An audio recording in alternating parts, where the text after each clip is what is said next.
Welcome to the Real News Network. I'm Jess Lenore in Baltimore. Are there any senators Public refusals on Wednesday by 2 U.S. Senate Republicans to support Betsy DeVos, the billionaire school choice crusader and Republican donor that President Donald Trump picked to be Education Secretary, raised the possibility of a rare congressional rejection of a cabinet nominee. In an ominous sign for Trump, Republican Senators Susan Collins and Lisa Murkowski said they would not vote for DeVos, an heiress who has poured millions into promoting so-called school choice and vouchers, but has no practical experience working with or managing public schools. In keeping with my past practice, I will vote today to proceed to debate on Mrs. DeVos's nomination. But, Madam President, I cannot vote to confirm her as our nation's next Secretary of Education. I do not intend to vote on final passage to support Mrs. DeVos to be Secretary of Education. They would be the first Republicans to break party ranks and vote against one of Trump's cabinet selections. Well, now joining us to discuss this is Diane Ravitch. She's the former Undersecretary of Education to George H.W. Bush. More recently, she's turned into an influential whistleblower against the school privatization movement. Her recent bestsellers, including The Death and Life of the Great American School System and most recently Reign of Error, are considered necessary reading for those wanting to understand the grave threats facing our public education system today and what we can do about it. Thank you so much for joining us. Glad to be with you. So there's pretty big news coming out of the education world from Capitol Hill because Betsy DeVos is one vote shy of becoming blocked from becoming Education Secretary. You have come out strongly against her. You've called her an education extremist, said she would gut public education. What is your message to those remaining Republican senators that might be on the fence right now? Why is she such a bad pick to be Education Secretary? Well, she doesn't understand anything about education except for escaping from public schools. She's never taught, she's never supervised, she's never attended public schools. Her children did not attend public schools. She thinks that public schools everywhere are just awful. And she's spent millions, she's a billionaire, and she has spent many millions of dollars advocating for vouchers and choice and charters and homeschooling and cyber charters. For every other alternative, but not for public education.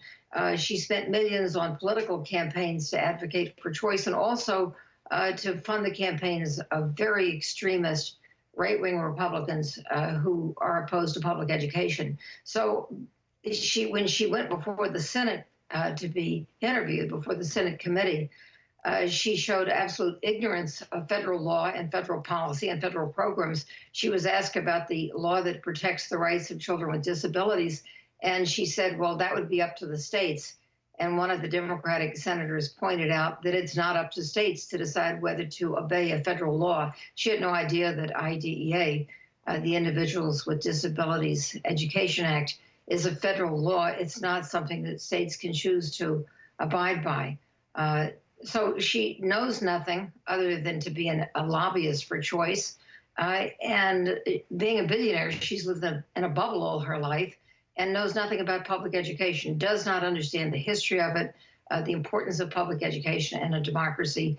And she plays fast and loose with the truth and the facts. And she's been accused of lying and misleading the Senate panel that where she testified on for several different issues. But I wanted to raise another point. Some would argue that it was the often failed bipartisan policies under previous administrations, including Democrats, that created the conditions for the likes of DeVos to be put forth. I mean, public faith in public education seems to be low, and there are a lot of children in struggling schools around the country. And DeVos is, I guess, to her supporters, is seen as someone that will provide an alternative and will give people that choice, give parents that choice. How do you respond to that? Do Democrats also share some of the responsibility here? Well, definitely Democrats do share some of that responsibility for misleading the public and also for stabbing public education in the back, if public education, in fact, has a back. They have not had they have followed along with the narrative that public education is failing, and that narrative itself is a lie. Public education is not failing. Our society is failing. Our society is failing to fairly fund its public schools. Our society is failing to address the root cause of school failure, which is poverty and racial segregation. And because our society is failing, it's very easy and cheap to blame it on the schools. But the schools are often the most stable institution in the lives of very hard-pressed communities. And this effort to deflect blame onto the schools and on teachers is really shameful. And DeVos is part of it. But so was Arne Duncan, so was President Obama. He also bought the myth that charter schools were the answer. Charter schools are not the answer. And the best way to respond to this claim of choice advocates is simply say, let's look at the evidence. We've now had 25 years of charter schools. We've now had 25 years of vouchers. And there's not a single district that you can turn to and say, there is a district where all children are getting a great education. There is a district where charter schools are truly outperforming public schools. The ones that have high test scores, which may or may not be good indicators of performance, but the ones that have high test scores are those that push out the kids with disabilities, those who exclude the kids who are English language learners. If we look at the cities that have vouchers, and Milwaukee has had vouchers and charters now for 25 years, Detroit has charters. The only reason it doesn't have vouchers is because it says in the Michigan State Constitution that public funds can't go to religious schools. And Betsy DeVos and her husband in the year 2000 launched a state referendum to remove that from the Constitution of Michigan, and it was turned down by 69-31. So the public, wherever vouchers have been put to a vote, the public has said overwhelmingly no. But let's look at the results. Detroit in the state of Michigan is overrun with charters, and there are more bad charters than there are bad public schools. Charters haven't lifted Detroit at all. Detroit continues to be the lowest performing school district in the nation. In Michigan, under DeVos's choice policies, has been sliding steadily among the states. It went from the middle of the pack. It went from the middle of the pack to the very bottom. It's now in fourth grade reading and math listed in the low 40s among the 50 that take the National Assessment of Educational Progress. So we don't have a single story about vouchers where researchers or anyone else can say, here's the miracle they performed. They performed no miracles. They failed everywhere. And so I wanted to ask you about Eli Broad from the Broad Foundation. He's another school privatization advocate, a wealthy philanthropist, and even he has come out against Betsy DeVos. What do you make of that? Well, I make of it that he is trying to separate his brand and his claims from that of Trump. Trump is terribly unpopular in California. The state voted overwhelmingly against Trump, and Eli Broad is trying to spread charters across Los Angeles. So it's very important for him to separate his brand of charter from Betsy DeVos and Trump. And it's a little, as the saying goes, it's a day late and a dollar short. If he really was opposed to her, he could have said so 2 months ago when she was first nominated. He could have weighed in then, and not that he would have had any influence in terms of California, because both the senators there are Democrats and will vote against her anyway. But he might have used some of his he's being a billionaire. He too makes a lot of campaign contributions. He could have weighed in and canceled out a few of her Republican votes. But at the moment, every single Republican seems to be set to vote for her, for Murkowski and Collins, both of whom voted to approve her in the committee. Either one of them could have stopped her in the Senate committee because she was approved by a vote of 12-11. It would have been a disapproval of 12-11 if one of them had stood up and said she's not qualified. They know she's not qualified, and they voted to approve her in committee. And now that the vote is going to the Senate floor, where Republicans hold a majority of 52-48, the two of them bring it to a tie. And if not a single other Republican breaks ranks, Mike Pence will cast the deciding vote, and Betsy DeVos will become the first cabinet member in history to be approved by a tie-breaking vote by the vice president. That's how intense the opposition to her is amongst the teachers and parents and people of this country who love their public schools. And so if DeVos is confirmed, or if not, we've been getting questions from viewers, many of them who are teachers or professors of education. They want to know your advice on fighting back against these policies, whether it's DeVos or someone else. Here in Baltimore, one of my close friends is a public school teacher. Some of my family members are school teachers, in fact. And here people aren't even really worrying about DeVos right now, because we're facing a $130 million budget school deficit. 1,000 teachers and staff are being laid off this year. Can you talk about that? What is the route forward? Sure. What Baltimore is experiencing is what Philadelphia, for example, has experienced now for years.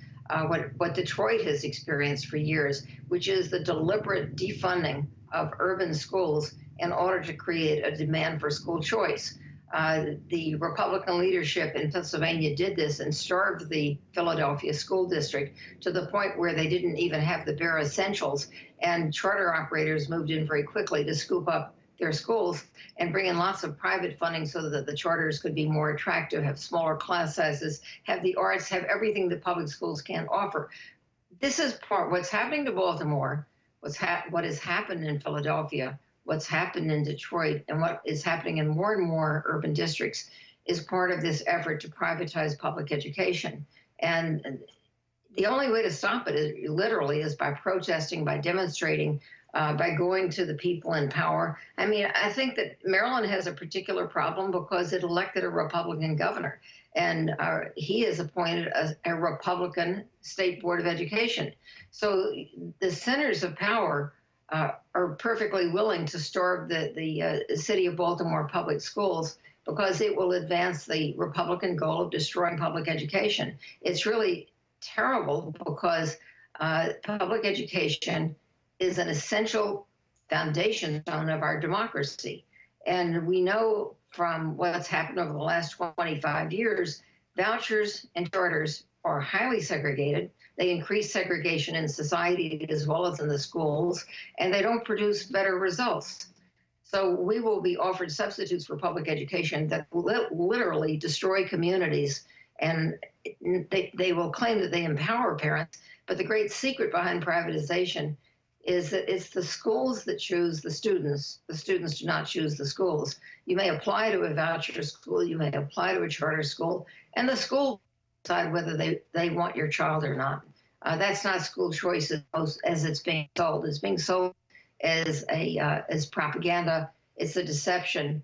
And the only countries that have tried this route, this kind of free market route that Betsy DeVos espouses and that so many of the Republican Party have fallen for, are Sweden and Chile. And Chile did it under the leadership of a dictator, Pinochet, and it's seen disastrous results. And Sweden did it, and they're now trying to backtrack because they have seen their test scores on the international tests plummet since the privatization of so many of their schools. All right, Diane Ravitch, thank you so much for joining us. And again, strongly recommend reading Diane Ravitch's books. They are really important for anyone trying to understand and grasp the crisis in public education and how we can fight back. Thank you so much for joining us. Thank you. Thank you for joining us at the Real News Network.